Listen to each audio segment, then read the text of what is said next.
Olá, boa noite, sejam bem-vindas e sejam bem-vindos a mais um programa. Esse programa que sempre traz um conteúdo bacana, um conteúdo especial e edificante para a sua vida. Por isso, compartilha lá o link do nosso programa com seus amigos, com seus familiares, para que cada vez mais pessoas tenham acesso ao nosso conteúdo. Eu sou a Mariluze e esse é o Conexão Feminina.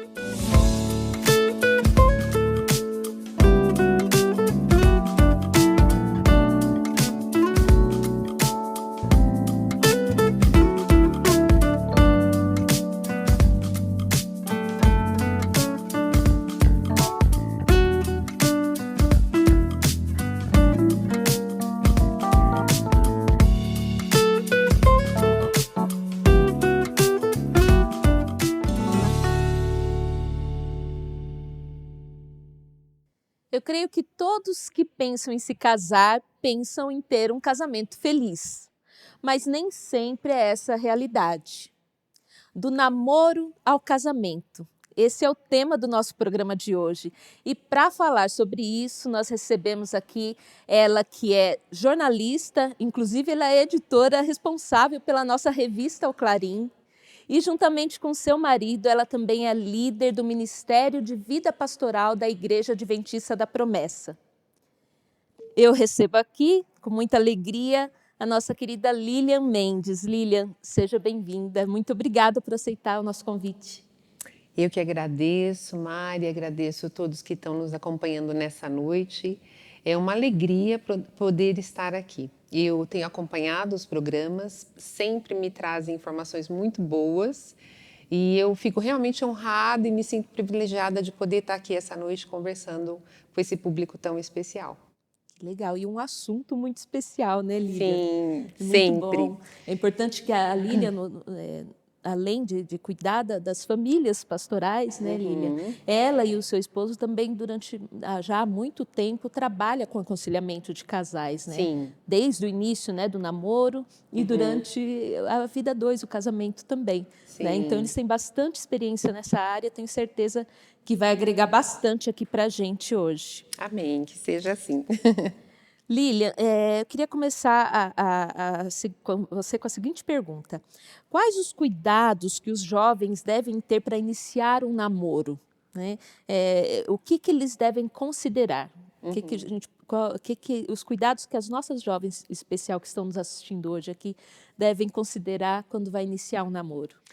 Eu acho legal falar, antes de começar até falando de namoro, trazer um pouco do que foi uma matéria que a gente publicou na última edição do Clarim, que a Roma escreveu um artigo muito interessante falando o sonho do casamento ainda existe.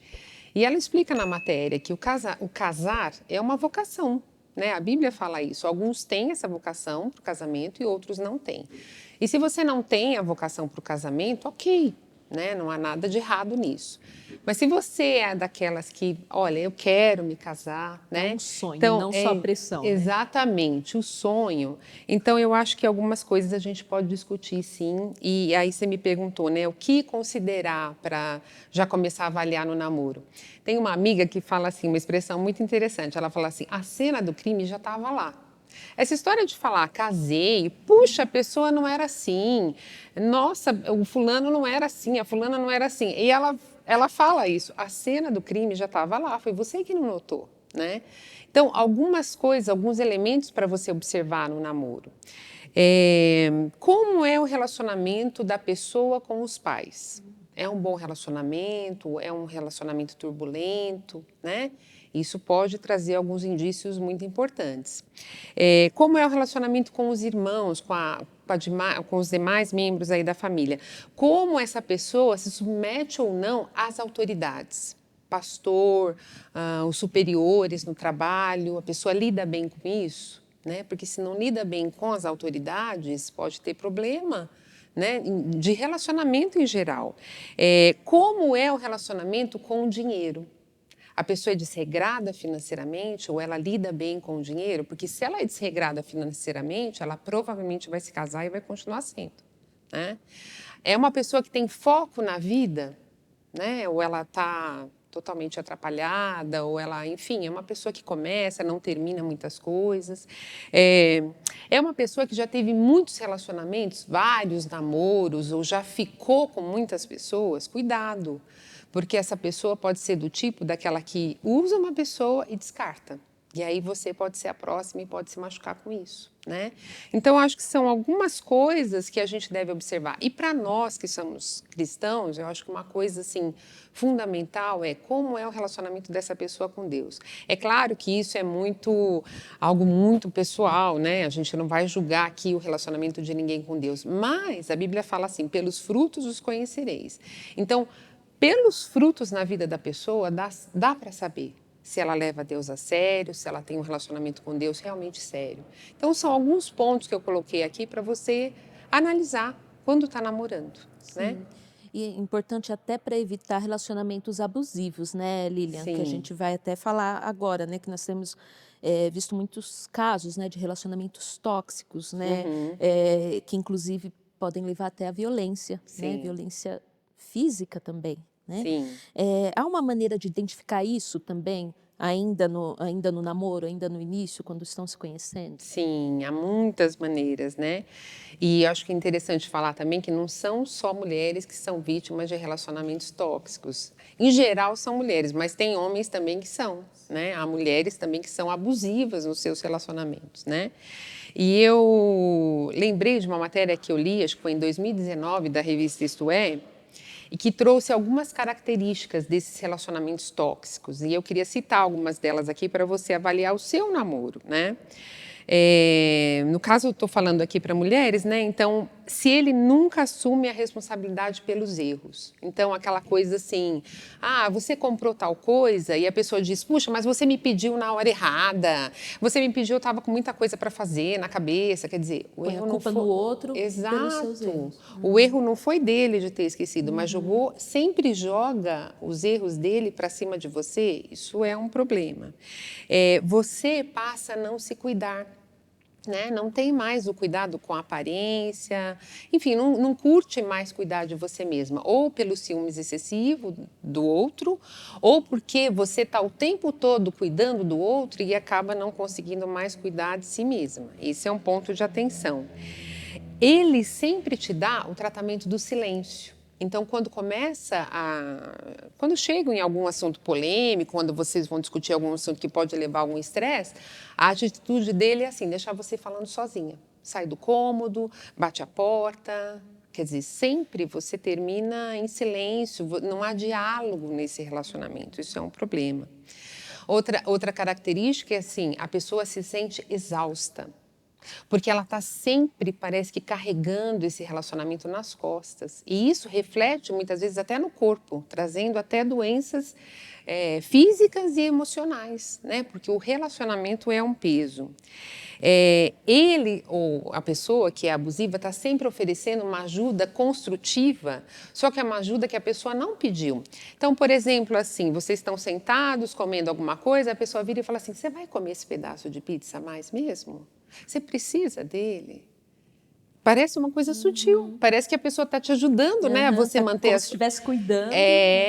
só que essa ajuda, em geral, a pessoa não pediu, né? Às vezes é algo até humilhante, vexatório, né? Deixa a pessoa para baixo, enfim, esse tipo de coisa.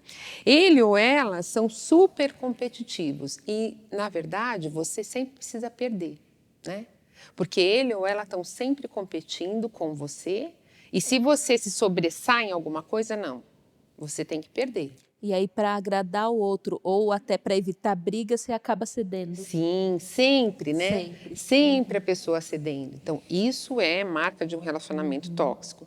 Você tem todo o empenho pelo relacionamento, como eu falei, parece que você está carregando, parece que só você trabalha para manter o relacionamento bom, né? Para manter o relacionamento funcionando. Então, isso é ruim. E você sempre tem uma desculpa para o comportamento inadequado do outro. Ele está assim, ou ele teve tal reação, porque ele teve uma semana de trabalho muito difícil, né? Porque ele está estressado, porque ele está passando por um problema assim. Sempre você tem uma desculpa para justificar o relacionamento inadequado do outro. Então, são alguns pontos de atenção. Se o seu relacionamento está assim, pare.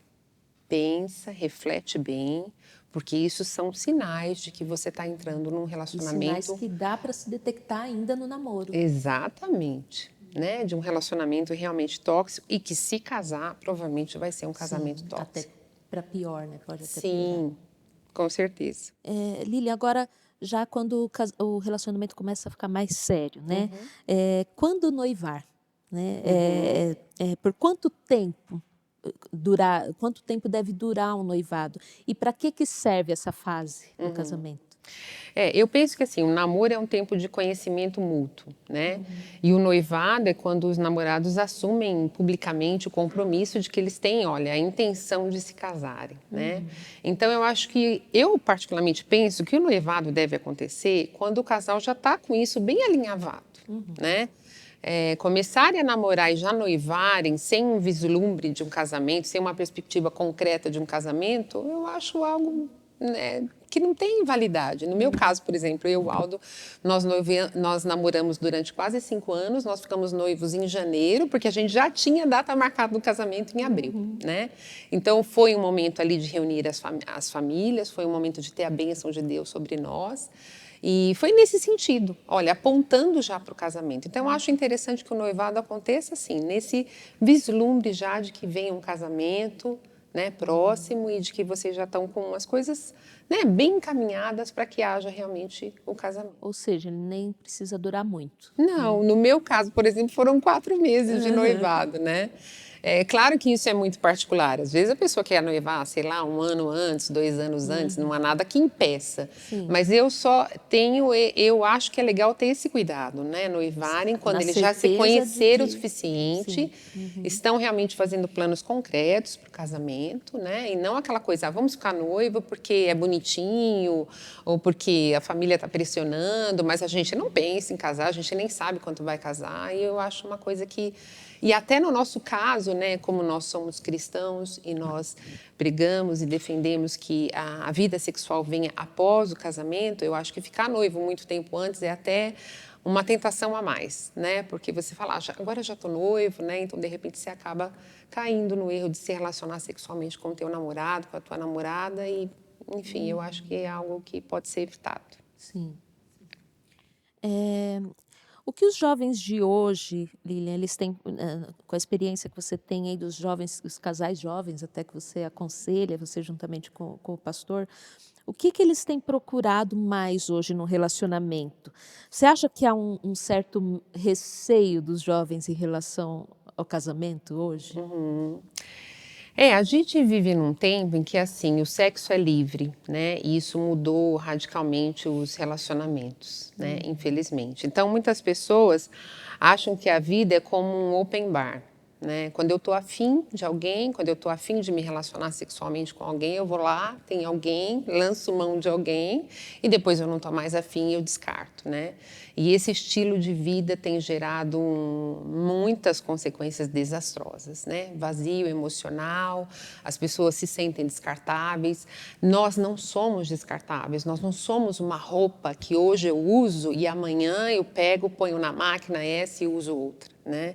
Então eu acho que essa coisa do sexo livre trouxe isso que é muito prejudicial. Mas, enfim, para aqueles que estão a fim de se casar, que pensam, né, nessa coisa boa do casamento e tal, eu vejo assim, os jovens eles procuram a felicidade. E é legal a gente se casar procurando, né, a felicidade, acho que não tem nada errado nisso. O problema é que o conceito dessa felicidade está muito distorcido, né?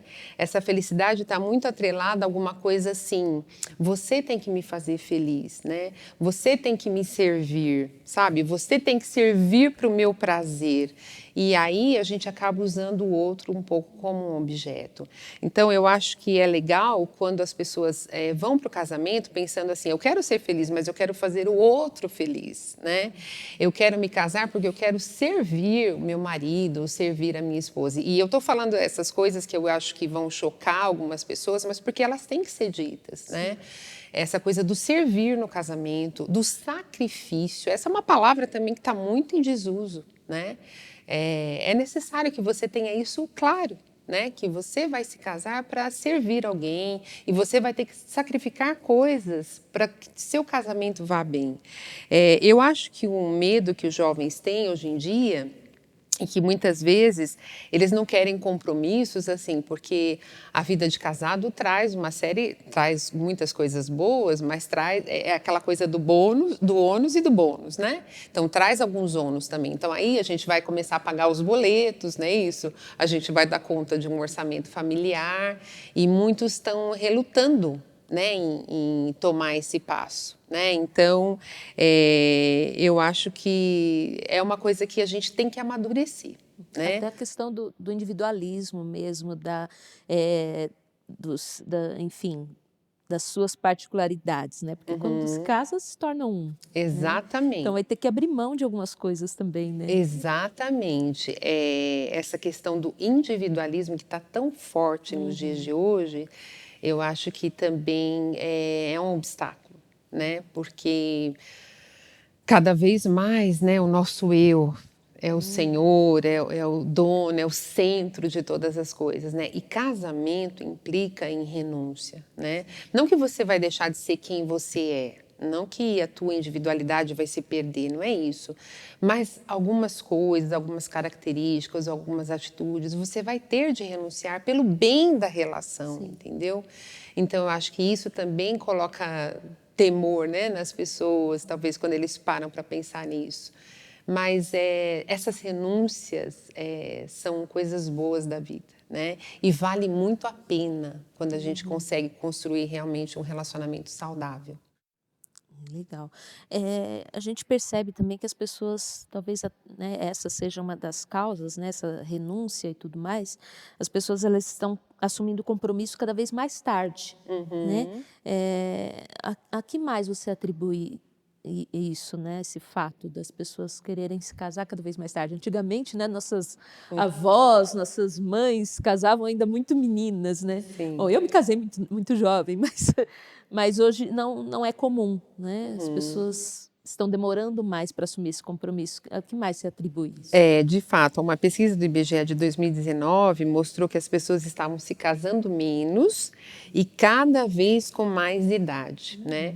Eu penso que hoje as pessoas estão focando mais assim a carreira, né? Que é algo bom, é legal.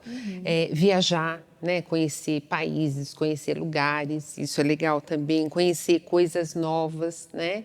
E aí acabam optando por se casar numa idade mais madura. Ok, eu acho isso legal, mas teoricamente a gente pensa assim, as pessoas se casando numa idade mais madura, então elas deveriam permanecer casadas, e não é o que está acontecendo, né? O número de divórcios também tem subido.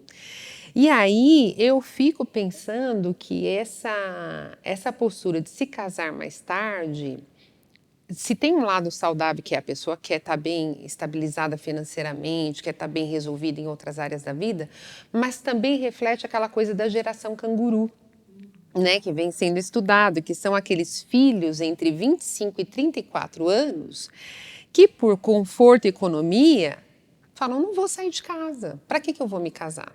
Né? E aí a gente volta lá naquela questão do sexo livre. Então a pessoa namora, muitas vezes ela já tem uma vida sexual, né? E aí ela fala: para que eu vou querer casar? Vou querer assumir contas? Estou bem aqui na casa do papai e da mamãe, ou mesmo que ela não tenha esse tipo de namoro, muitas vezes é isso. Fala assim: não, tá confortável aqui, tá suave para mim. E eu vejo isso assim um desafio, né? Porque ao mesmo tempo que pode ser legal, mas isso também mostra uma imaturidade. Parece que a pessoa não quer dar o passo seguinte, né? De estar por conta dela, de estar numa carreira solo ou numa carreira dois, vamos dizer assim, onde ela vai responder por várias coisas, né? Então também não quer sair desse abrigo, cortar esse cordão umbilical com os pais. E aí isso eu acho complicado, né? Até que ponto essa comodidade está sendo boa? Saudável, né? Então eu acho que esse é um outro fator que a gente tem que considerar, assim, de por que as pessoas estão casando de forma mais tardia, né? Sim. E o número de divórcios também tem aumentado bastante, né, Lília? Assim, mesmo casamentos longos, você vê aí casamento de mais de 20 anos, né? Infelizmente. Infelizmente, acabando, né? O que você percebe que tem sido a principal causa dos divórcios hoje em dia? Uhum. De fato, Amari, você falou, no ano passado houve um recorde de divórcios. Você vê na pandemia, né? Muitos jornais trouxeram isso. 76 mil divórcios no Brasil, foi um número recorde. E eu percebo assim que algumas das forças que atuam nessa pós-modernidade que a gente está vivendo, né, elas são muito fortes e elas estão impactando os casamentos, né? Uma delas é o hedonismo, que é essa coisa da busca pelo prazer aqui e agora. Então, aquilo que a gente já conversou, o outro se torna para mim só uma fonte de prazer. O que é que você pode dar? O que é que você pode fazer por mim, né? Para me dar prazer, para me dar satisfação. E nisso eu não estou levando em conta o outro, né? Os sentimentos, enfim, não estou dando importância ao outro como um ser total, mas só como alguém que me satisfaça. Uma outra força que existe, né, nos nossos tempos e que é muito presente é o individualismo. E aí o Aldo tem uma frase que ele sempre fala nos encontros de casais que eu acho que resume muita coisa. Não basta compartilhar a cama, a gente tem que compartilhar a vida. Porque compartilhar a cama é relativamente fácil. Mas compartilhar a vida é você compartilhar realmente tudo. Compartilhar sonhos, compartilhar fracassos. É você não ter medo de colocar para o outro os seus temores, né? Sabendo que o outro não vai te julgar por isso. É compartilhar as finanças. Tem muitos casais que hoje em dia estão se casando e falam assim, não, as nossas finanças vão ser separadas. Eu cuido da minha, ela cuida da dela. Quer dizer, não há um compartilhar. Né? Então, esse compartilhar a vida, eu acho que é um nível de intimidade muito mais profundo e é isso que os casais devem buscar. Né? E isso talvez impeça muitas pessoas de se manterem casadas, porque elas se casam, mas assim, mantêm muitos segredos, mantêm muitas senhas um para o outro, mantêm muitas coisas a 7 chaves. Então, não é realmente um compartilhar de vida. E aí acaba não dando certo. É verdade. E existe segredo, Lilian, para um casamento verdadeiramente feliz e duradouro, né? Quais os conselhos que você dá para aqueles que estão iniciando uma vida a dois, né, os jovens casais, e também para aqueles que já estão há algum tempo juntos aí, mas têm enfrentado alguma dificuldade no relacionamento? Quais os conselhos? Existe um segredo para um casamento feliz e duradouro? A gente gosta de trabalhar um conceito que é assim, casamento saudável. É isso que a gente acredita, que existem casamentos saudáveis. E casamentos saudáveis são aqueles onde as pessoas erram, mas elas têm a oportunidade de pedir perdão, de confessar os seus erros e de serem perdoados. Então, a gente, né, não acredita nessa coisa do casamento perfeito, não existe, porque nós somos imperfeitos. Mas é possível sim ter um casamento saudável, em que a gente vai crescendo a cada dia, né? E um conselho que eu posso dar para aqueles que estão buscando um casamento saudável, se você está iniciando a sua jornada aí de casamento, busquem discernir o que nos serve desse tempo. É claro que esse tempo tem muitas coisas boas para nós, né? Muitas coisas enfim, esses anos pós-modernos trouxeram, a gente pode incorporar na nossa vida, mas muitas coisas não servem. Então, tenham esse discernimento, né, para não entrar numa linha que de repente vai trazer a separação de vocês. Uma coisa fundamental também que a gente percebe que está muito em desuso, infelizmente, nos casamentos é orar juntos. Que pena que muitos casais não oram mais juntos, não existe mais aquele tempo de ir a Deus juntos, sabe? Colocando as suas limitações, as suas queixas, as suas falhas, enfim, tudo da sua vida, né? Diante de Deus, aquele que pode nos ajudar em muitas situações, né? Deus precisa, de fato, estar no nosso casamento para que ele seja saudável. E não tenha medo, isso vale para se você é casado há pouco tempo, há muito tempo, não tenha medo de pedir perdão quando você descobriu que você errou, quando você percebeu que você errou, e também não tenha medo de perdoar. né? Esse sentimento que diz assim, eu não vou perdoar, porque senão daqui a pouco a pessoa vai estar fazendo igual. Querido, isso não é perdão, né? O perdão de Deus para nós, ele é incondicional e vale a pena a gente perdoar o nosso cônjuge. E para os casais que estão assistindo, ou para aquelas mulheres que possam estar assistindo e que estão atravessando crises no casamento, né? Como você disse, casais que talvez já perderam o brilho, nunca desistam. E saibam que Deus sempre há um recomeço.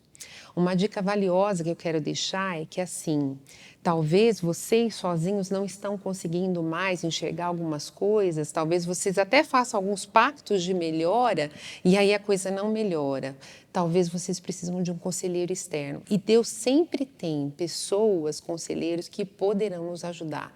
Então, pode ser um pastor, pode ser um casal conselheiro, pode ser um terapeuta, um psicólogo cristão, enfim, alguém que vai poder te ajudar e que vai ser assim um instrumento de Deus na sua vida. Eu falo isso como uma experiência própria. Houve um tempo da nossa vida em que nós passamos por uma crise, né? Nós não estamos hoje cuidando de casais à toa. Normalmente Deus nos chama para fazer algo que Ele já nos ensinou. E naquela época eu não via também como solucionar. A gente fazia alguns pactos, alguns acordos, mas a coisa não fluía. E aí um dia eu pedi para Deus, eu lembro que eu estava ouvindo uma palestra e aí alguém falou sobre um conselheiro cristão. Eu falei, Senhor, eu quero um disso. Eu preciso de um disso na nossa vida. E Deus realmente colocou. Naquela época, alguém que se tornou um amigo para nós, um conselheiro, um psicólogo cristão, que foi quem nos acompanhou naquela crise, nos ajudou e nos fez abrir os olhos em muitas circunstâncias. Então, isso eu quero deixar para você. Não desista do seu casamento. Deus está totalmente interessado e Ele é especialista nisso, em restaurar relacionamentos. Que Deus te abençoe. E não ficar constrangido em pedir ajuda, né, Sim, Lívia? sim. Isso é importantíssimo, né? Porque muitos casais ficam receosos, constrangidos, né, de pedir ajuda. O que vão pensar, né? Exatamente. Mas olha como... Não, vale a pena. Deus tem a pessoa certa, né, para nos ajudar no momento em que a gente precisa. Então, vale a pena a gente ir em busca disso. Muito bom. Lília, muito boa conversa, né? Acho que não dá para esgotar o assunto num programa só. Não. Mas estamos chegando ao final de mais um programa e eu quero propor para você, como sempre, no finalzinho a gente faz um jogo rápido, Certo. né? Para que as pessoas que estão ali nos assistindo conheçam você um pouquinho melhor, tá bom? Ok, vamos lá. Então vamos lá. Um filme. A Lista de Schindler. Lindo. É Lindo. maravilhoso, inesquecível para mim. Assisti há décadas e recente assisti com as minhas filhas. Lindo demais, Décadas, né? não tem tantas décadas. É um filme antigo, mas assisti muito lindo. Um livro, Lília. Um livro, Maravilhosa Graça, do Philip Yancey. Foi um livro que mudou para mim muita coisa, o meu conceito sobre graça. E para mim marcou a minha vida. Um hobby. Um hobby, eu gosto de caminhar em lugares verdes. Não consigo fazer isso com muita frequência. Moro em São Paulo, nessa selva de pedra, mas quando dá para ir num parque, quando dá para sair um pouco, eu amo caminhar, assim, vendo a natureza. É uma higiene mental, falo com Deus, é algo maravilhoso, é um hobby para mim. Muito bom. Agora, um lugar inesquecível para você. Um lugar inesquecível, São Miguel dos Milagres, é uma cidadezinha próxima de Maragogi e que tem praias assim quase intocadas. Foi um lugar onde a gente esteve uma vez e ali é um lugar onde você fala, Deus realmente existe, criou isso aqui, porque é impossível que isso surgisse, né? Um lugar onde eu vi muito de Deus. E o seu lugar preferido de oração? Esse é um cantinho que eu tenho assim entre minha cama e a parede ali no quarto, que tem um criado mudo, ali fica a minha Bíblia, meu devocional. Ali é o meu momento com Deus Ali do que você dia. se derrama. Sim, ali, aquele pedacinho de chão já testemunhou muitos choros, muitas lágrimas de tristeza, de alegria e muitas conversas com Deus. Muito bom. Lília, muito bom, muito boa conversa, muito bom ter você aqui com a gente, muito obrigada Eu que por agradeço. ter aceitado o nosso convite, espero que a gente possa ter outras oportunidades assim com você Deus continue abençoando aí o seu ministério Amém. e a sua família também, o seu Amém. casamento, a sua vida. Amém. Muito obrigada. Eu que agradeço, Mari, por ter estado aqui. Agradeço a todos que nos acompanharam. Que Deus abençoe a todos. Amém. Jaime Kemp, que é uma referência no trabalho de aconselhamento com casais, ele já admitiu várias vezes que se ele tivesse aconselhado antes determinados casais, talvez as coisas não seriam daquele jeito. De fato, às vezes fazemos escolhas erradas, não nos preparamos corretamente para uma vida a dois. Isso pode acontecer, mas não é o fim. Não é o fim. Deus, ele pode restaurar os casamentos, ele pode restaurar relacionamentos. Não importa pelo que você esteja passando, basta você querer. O casamento, ele é mais do que uma vida a dois. Quando duas pessoas se casam, elas se tornam um. E não um só fisicamente, mas na vida, em tudo. É unidade, é respeito, é amor, é reciprocidade. Por isso a importância de você se casar para fazer o outro feliz. Isso gera reciprocidade. Que Deus te abençoe, que Deus conduza a sua vida, que Deus conduza o seu casamento, que Deus conduza o seu namoro para que ele se transforme num casamento feliz. Que Deus abençoe a sua vida e a sua família. E chegamos ao final de mais um programa e eu queria também fazer uma indicação de um livro, o livro justamente do pastor Jaime Kemp, que diz, o título do livro é Antes de Dizer Sim, que é um guia para noivos e seus conselheiros. Que você possa ser abençoado através desse trabalho desse pastor que tem abençoado muitas vidas, muitas famílias, muitos casamentos. Que Deus abençoe a tua vida e até semana que vem.